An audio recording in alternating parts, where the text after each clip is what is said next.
how do y'all go about making decisions on like what y'all gonna drop first? Because we've had this debate on the bigger picture, arguing about Jack Harlow hits and versus the Jackman album, and like I don't want the Jackman album, I want the slaps, and Jeremy Hecht, who is here, you know, he wants the Jeremy? He wants the emotional shit. I want the slaps. Yeah. So like, I want the records that's gonna. You know what I'm saying? I want the top 10 number. I like when Jack go number 1. It make niggas mad. You know what I'm saying? I like that shit. Yeah. But it make, you know, people crash out and whatnot. But how do y'all make the internal decision on what records is coming? Do you know they hits? How do you stagger the hits? Like, what does that look like? I mean, I bake them and then the guys pick them. I'm too indecisive. I can't pick no record. I like them all. I think with Jack, like it's a fine line between like cultural relevance and making the hits, right? And of course, the elephant in the room is that his skin is a little fair. You know what I'm saying? Yeah. A little fair? Yeah, it's like it's a little lighter than everybody else's in here, right? He's the honorary light skin. With that, I think in his heart, right, he wants to have this ultimate cultural relevance because he actually cares about the culture. Yeah. Right? But at the same time, that doesn't necessarily give you the residual effect of making a hit record, right? So I think that's a constant battle he has as an artist, and most artists have. For sure. And I think we've always done a good job of teetering the line. If you look at our philosophy with Jack stuff, we usually drop a rap record first, and then we go into the single.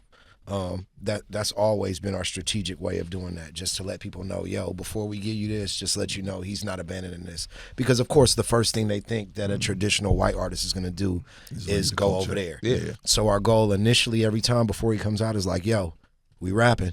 And then after we rap, it's like, yo, we got these too. So how do y'all when you first heard I Just Want to Rock?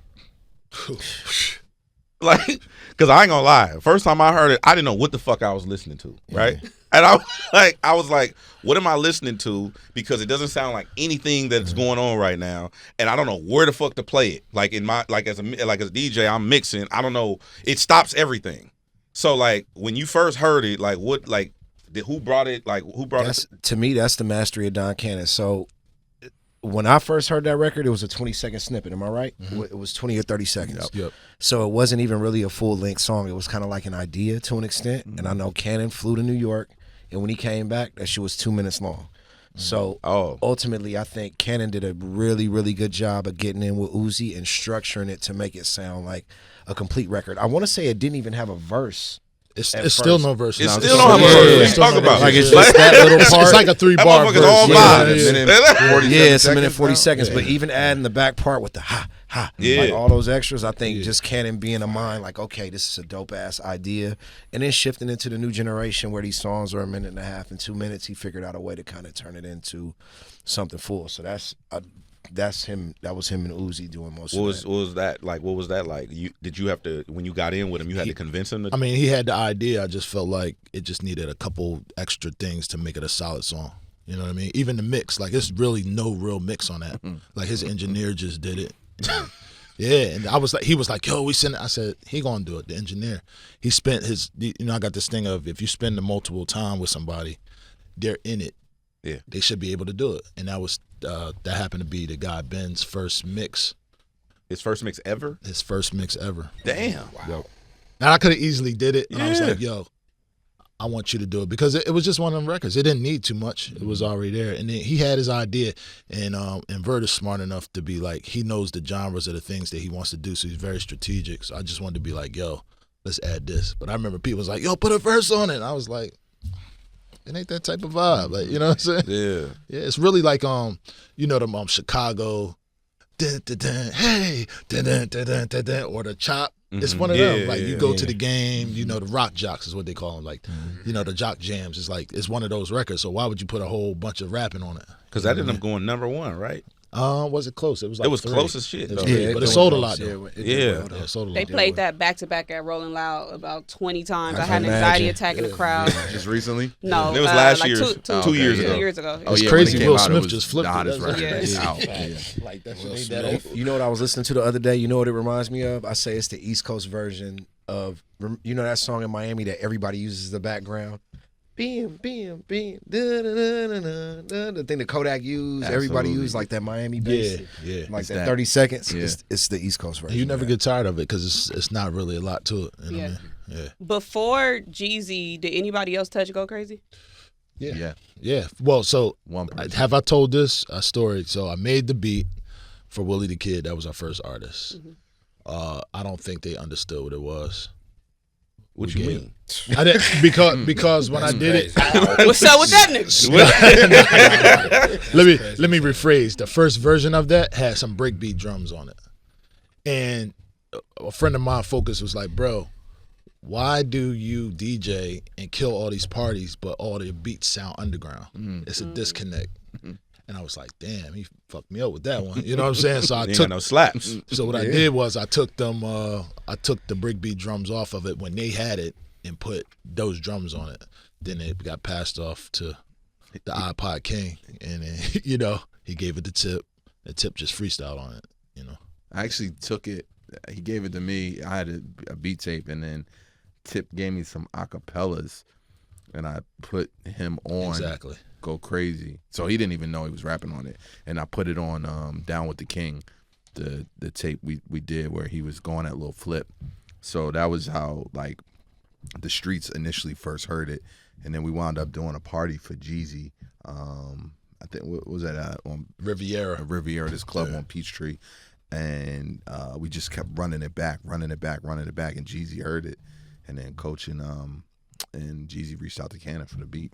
He used to be my manager. They heard it. They heard it. They heard Tip rapping. They heard Tip rapping. Like, yo, what's up with that beat?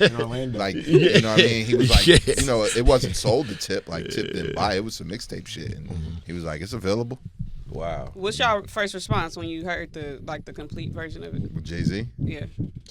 Bubble guts. My first placement got Jay-Z. Y'all keep asking these questions. It's bubble guts. You know what I'm saying? I was scared. Like, even when I saw. What is it with you? You got irritable bowel syndrome or something. Like, you got to shit every time you get a hit record. Bro, you got to understand. Like, coming from from 2000 to 2004, I was in a space where I didn't know I was even supposed to be doing it. I thought I was just, doing it and then was going to have to get a regular job because that's what all my family members would say. Yeah, you're going to do that, but then start looking for a job. So when you see your idols get on your music, you feel like, damn, I'm actually supposed to be here. Yeah. So that's a scary moment. You know what I mean? I watched Jay-Z perform it in Atlanta or come out to it on a stage. What do?